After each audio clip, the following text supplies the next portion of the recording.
couple of months back, I was talking about Mission Hill, during which I mentioned very briefly the show Downtown, and how because MTV had already been set to produce that, they had actually passed on Mission Hill due to the perceived similarities.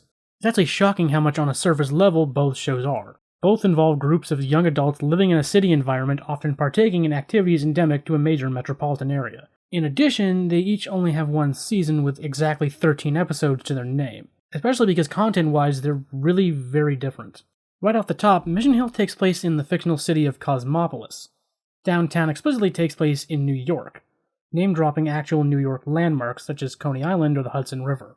In case you're, curious, as I understand it, the show mostly takes place around the Lower East Side. There's even a very brief excursion to the one place in New Jersey that'll never be corrupted by Jersey Shore stereotypes, the Pine Barrens. Mission Hill's color palette is wild and vivid, complementing its zany, outlandish stories, whereas Downtown's are dull browns and any other color that aren't supposed to be neon signs are severely muted, befitting its more outwardly grounded plots, with the occasional lapse into imagined spots for the sake of a funny visual. Their color palettes are so different, it's like trying to compare The Wizard of Oz to Fight Club. Downtown was created in 1999 by Chris Prionsky, who at the time was an animator on Beavis and Butthead. Those of you who are Cartoon Network fans would recognize his name as the creator of another show that people feel got cut off too soon, Megas XLR. Weirdly enough, the show shares the character Goat. Same voice actor too. More on that later. One unusual thing about the show is how it came to fruition. As the story goes, Chris and a small group of people packed up some bulky 90s video cameras, microphones, and release forms so they could go out and interview as many young people as possible. These excursions formed the backbone of Downtown, with them even lifting conversations wholesale from their subjects, even hiring at least 2 of them as voice actors. That's the reason why most of the show's dialogue sounded so natural. Hey look, it's a window and a metaphor for your life. You may also notice that this version of New York, timeline-wise, is smack dab in the middle of the down and gritty rats and roaches New York and the gentrified to hell and back tourist-friendly New York we all know and can't really afford an apartment in. For example, one episode's plot revolves around a local bar getting turned into a trendy nightclub. This was totally intentional on Chris's part, by the way. He's actually said he wanted to make a show that felt like if you watched it in 20 years, it would feel exactly like 1999 in New York. The only thing that hasn't changed, apparently, is that New York still smells like hot trash. Alright, let's talk about the characters. Downtown, as befitting its status as an ensemble show, happens to have a lot of main characters. There's Alex, Jen, Goat, Chaka, Mecca, Matt, and Fruity. There's one more main character. For the most part, the characters, like other ensemble shows, like, say, Friends or the show The Weekenders, are the reason to watch the show. Their antics forming the basis of the plots. We meet all these characters roughly all at once during an excursion to help Alex move into his new apartment. An apartment, I may add, that he hasn't seen sight of yet. As the show explains, the landlord came into the printing shop he works at to copy a legal form. And since Alex now knows there's a vacant apartment, Alex is, to put it simply, a nerd. But, like a cool nerd, which kind of just means he can talk to a girl without breaking out into a cold sweat, making him functionally the coolest guy in the world to his tertiary nerd buddies. You don't have to really worry about them, they don't matter. Alex, for the most part, forms one half of the 2 characters who represent Downtown's target audience. In this case, the young semi-nerdy 20-something that works a job he doesn't really like, who lives out of a small apartment, all while juggling what could charitably be described as a social life. He's also the guy who tries to change the most, the operative word being tries. He tries to get rid of all his junk. He buys it all back. He tries to skip a convention due to experiencing a stark vision of his future. He caves in the next day. He enrolls in college. He loses his scholarship due to not enjoying it. He tries to get a supervisor position at a different print shop. He turns that down because, in addition to several other red flags, the supervisor wants him to test employees' pee. Frankly, the only win he gets is on the romantic front. Kind of. Despite being an episodic series, Alex goes through an arc wherein he tries to get a date, with some minor detours. Alex's main focus is on one particular person. Now, what kind of girl is Alex into? Well, let's see. Alex is tall, wears glasses, clearly a nerd, smidge neurotic, kept a Cookie Monster pillow he's had since he was 4, he kinda looks like Grant from CollegeHumor and Keith from BuzzFeed, has just enough lack of a defined personality to make it easy for the audience to project onto him. I wanna say... goth girl. Yep, it's that kind of show. It's not really a big part of the show, but it comes up a fair amount. Like, when he gets the opportunity to have dinner with her, he proceeds to worry himself into insomnia. More often than not, Alex usually has his own separate adventure away from the rest of the cast, though if he has someone else with him, it's typically his oldest friend Jen. Jen and Alex have known each other since grade school, meaning they're probably the two that know each other the best. This actually leads most people to think they're dating. Jen works at a thrift store, which business would probably still be going strong based on how many people are into vintage clothes nowadays. The only other thing I can think of about Jen is that she has the biggest mouth on the show. If somebody's mouthing off, it's probably Jen. Excuse me, ma'am. Ma'am, excuse me. But there's something I've been meaning to ask you all night. Are you a hooker? Unfortunately, that little trait of hers has an impact. For one thing, it's actually partially her fault Alex developed insomnia. Oh my god, it's 3 a.m., it's 4 a.m., it's 5 a.m. In addition, calling him at all hours of the night because she's bored. Honestly, besides that, there's not a whole lot to say about Jen. Not really a dig against her, though. She's just the one unequivocally normal person in the cast. It just happens that everyone around her leads weirder lives. The most spontaneous or crazy thing she does is rent a limo. Whereas in a previous episode, her roommate Leah let Alex hang around at their place for company while she waited for a phone call from a guy she was seeing. In addition, she was also anticipating a different guy to show up at her apartment. And in the course of waiting for either of these two guys, she invites another guy from the next building over. There's a word for this, and it rhymes with clusterfuck. Not to mention the time she and Jen went out, and Leah got mistaken for a lady of the night. Well, if you're not a hooker, and you're not a hooker, then where the hell are all the hookers? Compared to that, anybody's life sounds normal. Alex is typically the episode's A plot, whereas Chaka, being the other half of the target audience equation, is the B plot, with frequent switch-ups between either of them or one of them and a different character like, for example, Fruity and Matt, based on whatever's going on or whether they felt like squeezing in a C story. So Chaka is like the complete inversion of Alex. She's a popular 17-year-old girl who's still in high school. She's also a lot more willing to engage in illegal stuff like abusing a backdoor in Alex's apartment, building into a nightclub to sneak in even though she's underage, or following Matt and Fruity on an excursion to tag some subway cars. So you're probably wondering how she and Alex know each other. Wow, wait, you're Chaka's brother. Aren't we all Chaka's brother? Yeah, Chaka is Alex's snot-nosed little sister. It was actually a pretty smart move on the writer's part when you think about it. The only way for two people that different to know each other is if they were related. Nice, Chaka, real nice. You want those crazy PETA people on my ass? Watch what you're doing. All right, chill out. I'm on top of it. Chaka and Alex are also opposites in terms of how they approach life. Alex at least tries to be more logical, whereas Chaka's crazy impulsive. She was a leash kid, if you catch my drift, and even the leash didn't stop her. The irony is that Chaka's plans end up panning out a lot better, but not a whole lot. Like her sneaking into the nightclub. She didn't know about the back door beforehand, she just happened to notice when she was taking out some of Alex's garbage. And since she has a key to Alex's apartment, she starts clubbing at night and staying at Alex's place and leaving before he comes home from work due to him taking night shifts to avoid having to try and sleep while living above a nightclub. But that impulsiveness also leads to her throwing a party at Alex's place, and she later eventually gets busted by a cop and sentenced to community service. A domino effect of her arrest being she also got the club shut down for serving minors. Though, in the club's defense, technically they never served her. She just picked up unattended drinks, and if you know anything about why you shouldn't do that, you probably just popped a blood vessel. Luckily for Chaka, Mecca is the more grounded of the two. A quick aside to that, Chaka and Mecca's actors are the two that they hired while doing their interviews. So if they seem like they interact like how real friends would, it's because they very much are.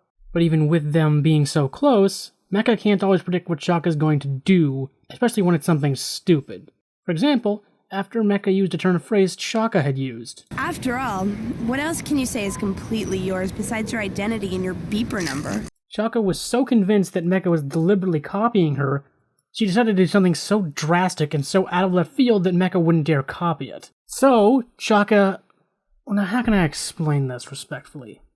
Well, to use an early 2000s reference...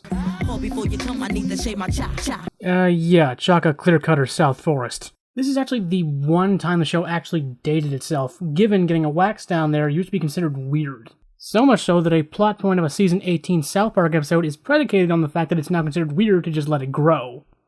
Thing is, that's not the real issue with what she did. See, she didn't just do it and then say she did it.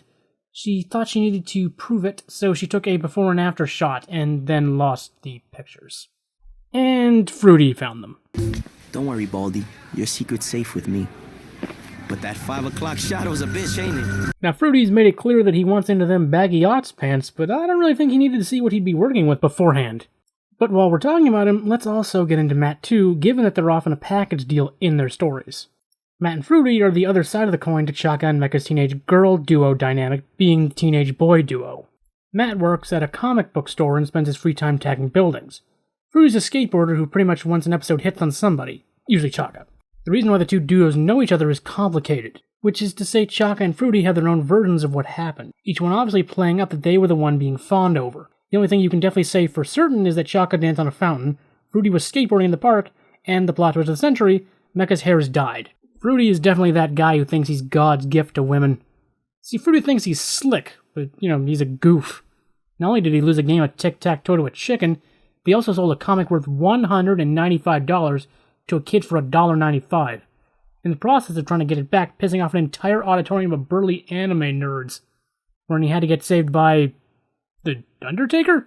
I hate those guys. Adults dressing up in weirdo costumes. Yeah, the one guest star they managed to have was The Undertaker. Weird choice, but...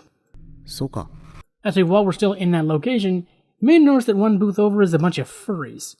Apparently this is the first time furries were ever shown on television, beating out a 2003 episode of CSI, Fur and Loathing.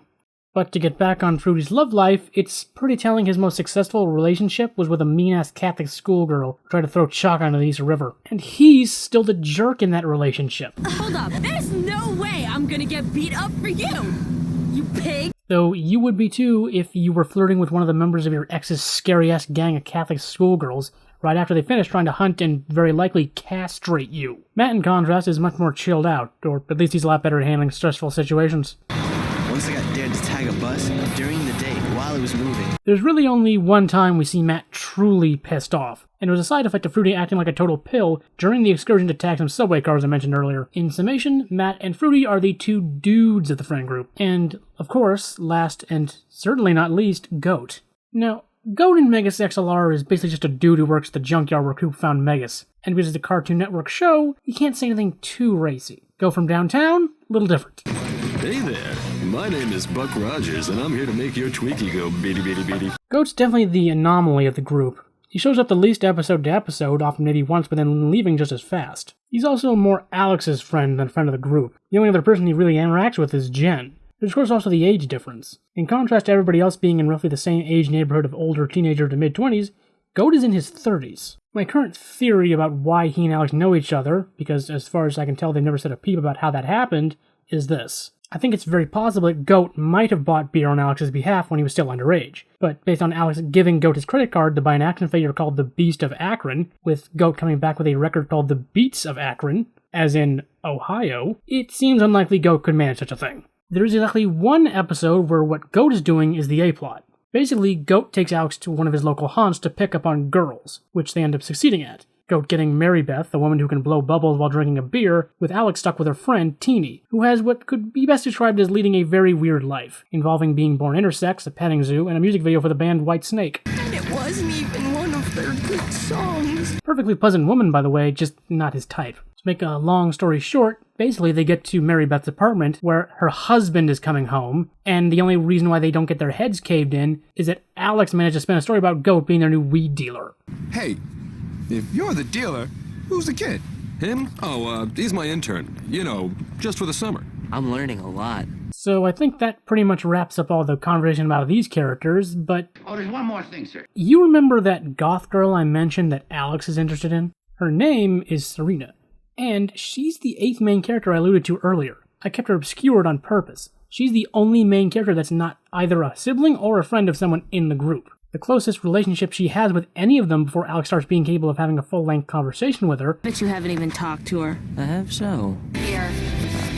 Thanks. ...is her working at the same comic book shop Matt does. There's also the fact that Jen hates her. The root of this animosity stems from the fact that she believes that Serena is just as hollow as any other girls legions of nerds fawn over. The irony of that is that Serena is probably the one person we as the audience know the most about. She's from a small neighborhood where everyone knew her. She's goth, but not really into a lot of the extracurriculars. But I really don't dig a lot of the stuff they're about. I mean, there are some people up here who actually believe they're vampires. She's in a band where she plays the zither. She's a night owl. She's straight, but unironically loves looking at breasts. She operates her own blog. And, until episode 5, she had a boyfriend. They break up that same episode. Pretty good for a character that only appears in 5 out of the 13 episodes of the series, huh? This might be the entire reason why we learned so much. The writers were very likely deliberately setting things up so that Serena didn't feel like a flat character for Alex to fawn over. Every time Serena appears, you learn something about her. Despite that, Jen doesn't know any of these things, and she still thinks she's just another goth girl for Alex and his dork buddies to drool over. So, one rainy night, Jen makes the very sane and logical choice to spend the rest of the night stalking Serena, following her to an alleyway, an apartment, and a strip club, obviously assuming the worst about her. And this is basically what Jen thinks Serena is. The love of your life is a drug-dealing S&M hooker stripper. Rock on! The thing is, earlier, as in later the previous night, Serena came to the copy shop and tells Alex and Goat about her night. She went to the alley to get some stuff from an herbalist, the apartment to water her aunt's plants, and to a strip club to get concert tickets from her friend who works as a dancer, only going to the copy shop because she thinks she's being stalked. In her own words, by some short, stumpy guy. Hey, the NYPD made the same mistake. He's clean. Hey, I'm a girl! But here's the twisted thing. The show doesn't end with Alex getting the girl. The series, if you saw my video on its Halloween episode, ends with Serena and Alex not together because he acted like a yutz when she decided to try and dress normal. Yeah, they spend 13 episodes building the possibility of them becoming an item, and it near immediately gets flushed down the toilet. Overall, the show really was a time capsule, but that doesn't necessarily mean it should be ignored.